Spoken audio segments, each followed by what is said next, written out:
Vamos começar aqui o nosso tema. Meus amigos, as eleições estão começando a ganhar vários contornos, né? Ontem eu comentei pouco, mas Ronaldo Caiado se tornou pré-candidato pelo PSD. Uma decisão que deixou o Leite revoltado. Uma decisão que contraria a tese do Kassab, de que estou construindo um caminho do centro contra a polarização, que é aquela conversa meio mole, né?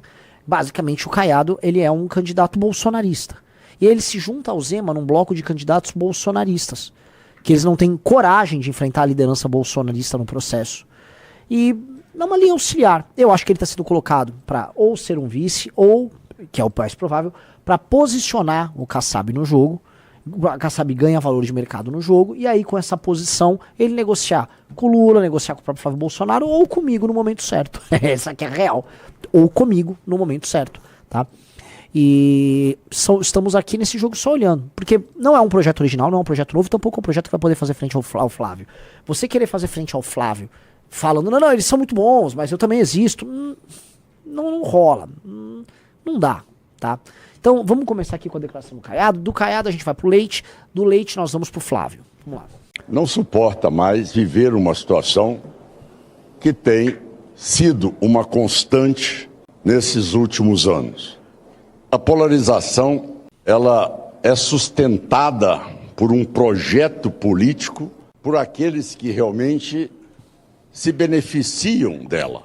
Okay. O primeiro ato vai ser exatamente anistia ampla, geral e restrita, replicando aquilo que Juscelino Kubitschek soube fazer com muita maestria a todos aqueles que rebelaram realmente com a verdadeira tentativa de golpe pela aeronáutica, onde ele disse, me deixem trabalhar e vamos realmente pacificar o Brasil.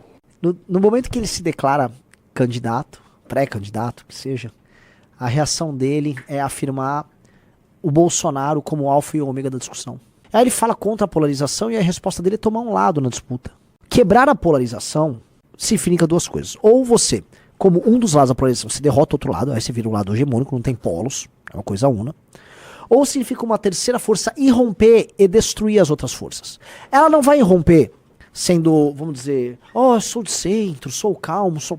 Isto não existe. Eu falei uma força maior, não será uma força menor que vai irromper. Uma força maior é uma força da natureza, ela tem que trazer elementos imaginativos, elementos de força, discursivos, elementos populares, grandes o suficiente para quebrar essas duas estruturas monolíticas, que não são direita e esquerda, que é outro ponto, que é bolsonarismo e petismo, que são dois tipos de populismo de centro, com discursos populares que remetem a dois Brasis diferentes. O Lula não é um candidato essencialmente de esquerda. O Lula é um candidato que remete a um tipo de brasileiro. A identificação com o Lula é identitária. É um tipo de Brasil. É um Brasil mais moreno, é um Brasil mais humilde, é um Brasil com uma presença maior no Nordeste. Esse Brasil se identifica mais com o Lula. E o Bolsonaro se identifica de maneira identitária com um eleitor mais branco, mais sul-sudeste. É identidade. No fundo é sobre identidade essas duas coisas. E os governos são muito parecidos. Um com tempero mais à direita, até porque o eleitor é mais à direita, e o outro com tempero supostamente mais à esquerda. Aí você fala, mas Renan, e o eleitor ideológico do Lula? Aí é um eleitor ideológico do PT, que é um eleitor ideológico das esquerdas, que ele é mais branco, ele é altamente branco, ele tá nas faculdades, ele tá no funcionalismo público. É isso. Esse é um outro bloco que o PT tem. Pega aqui e coloca. Assim como o bolsonarismo busca outro bloco com o centrão, que também pega uns eleitores diferentes. É isso. É um fenômeno identitário. As discussões poucos são ideológicas. As discussões são sobre adesão à personalidade. Ok?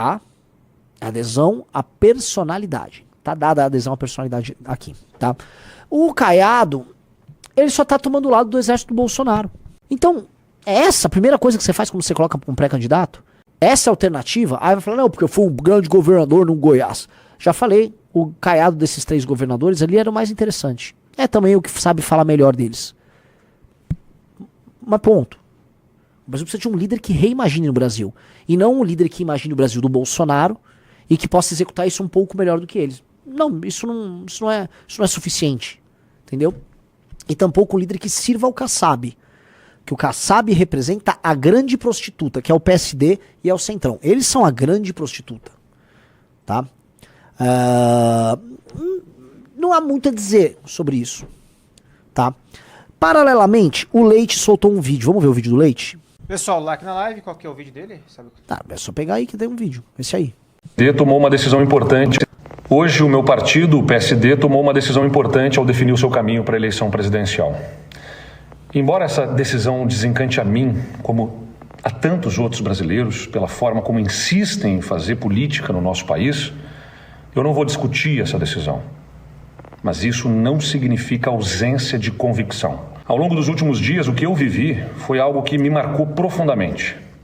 Eu recebi manifestações de apoio de lideranças políticas, de economistas que ajudaram a construir momentos importantes do Brasil, de pessoas da sociedade civil, de cidadãos comuns. E todas essas vozes apontavam na mesma direção.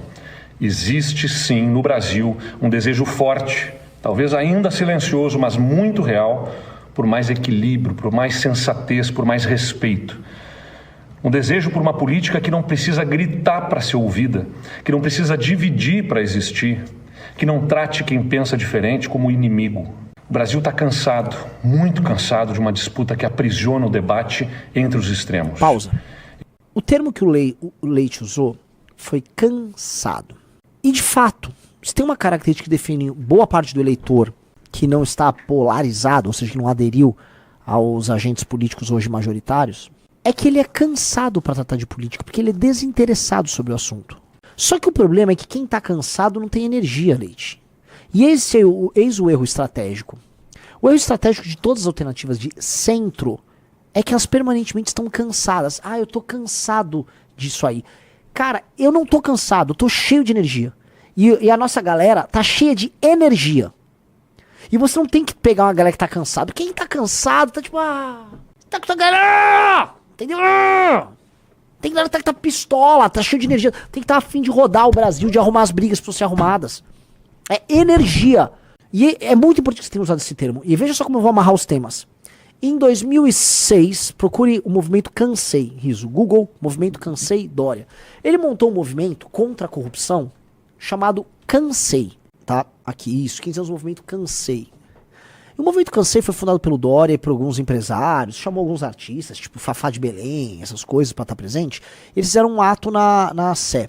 Tinha um adesivo Cansei, que as pessoas colocaram, e assim, era cansei da corrupção, cansei da roubalheira, cansei, eles usaram o negócio do avião da TAM que caiu, que foi muito culpa também da falta de gestão que havia, botaram famosos, botaram web, eles tentaram pegar o movimento Cansei, uma espécie de vibe das diretas. Eu entendo porque o Dória fez isso.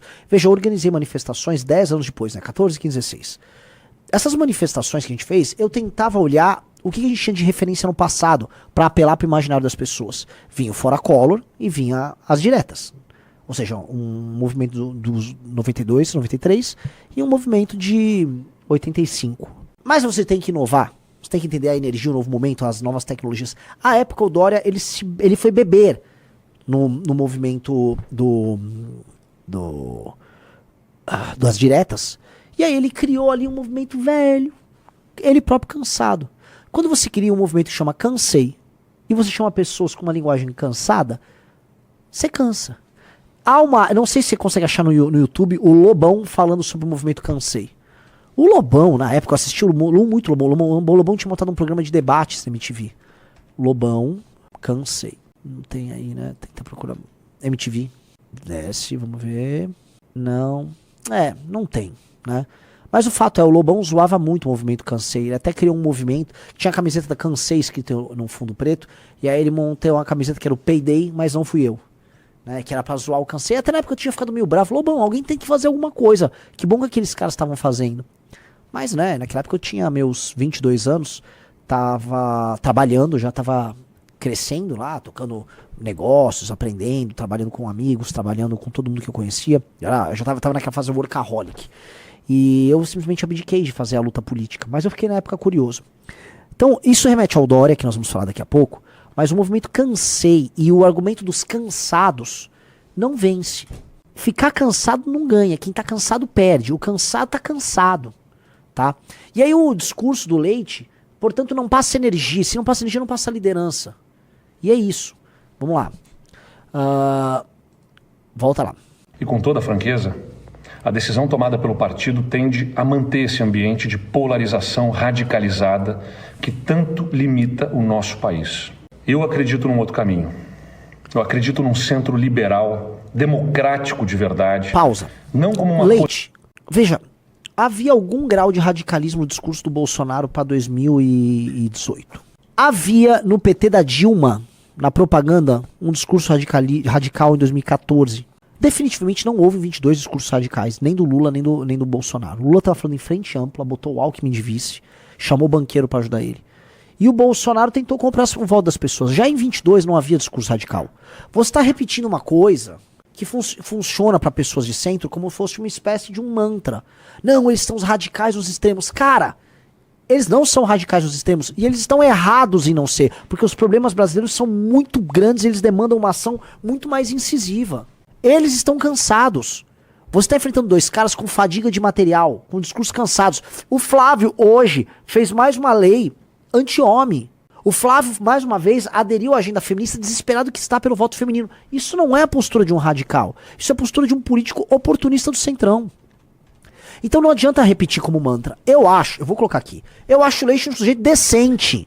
O Leite, entraram 18, entraram alguns governadores reformistas à direita. Entrou o Leite nos gaúchos. Entrou o bombeiro... Como é que é?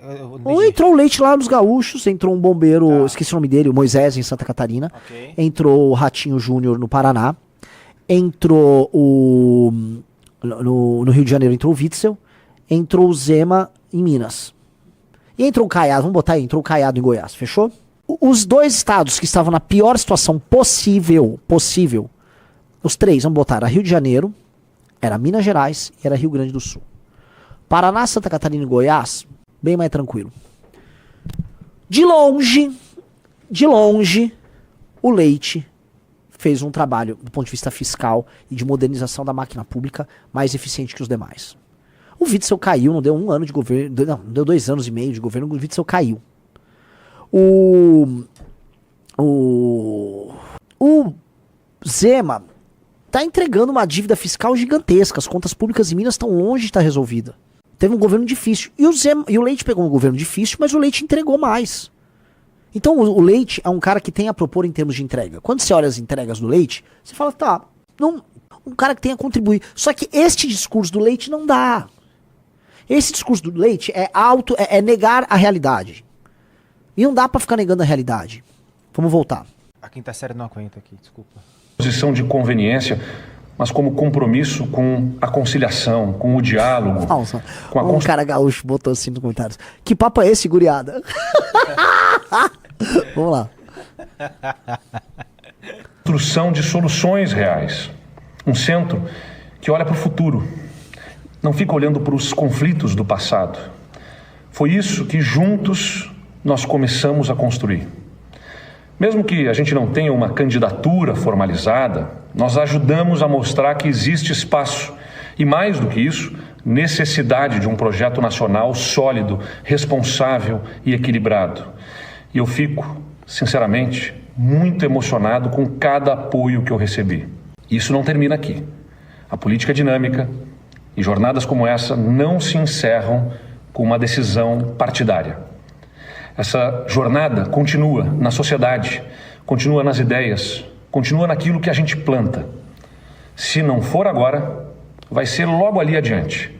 Mas o Brasil vai sim reencontrar o caminho do equilíbrio, vai reencontrar o bom senso, vai recolocar a política no seu devido lugar, o de servir as pessoas e não de dividi-las. E eu sigo comprometido com isso, leal ao Brasil, hoje, amanhã e sempre. Volto a colocar, não me parece um sujeito indecente. Não é um sujeito indecente. Como tudo pode melhorar, como eu também posso melhorar. Agora, sendo muito honesto, ele só tá com uma ilusão. A imprensa ficou com essa ilusão, parte do empresariado ficaram com essa ilusão, muita gente ficou com essa ilusão.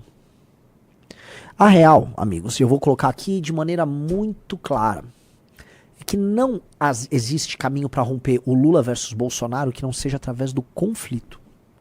Só que ninguém quer comprar essa aí, porque dói muito, você toma porrada demais.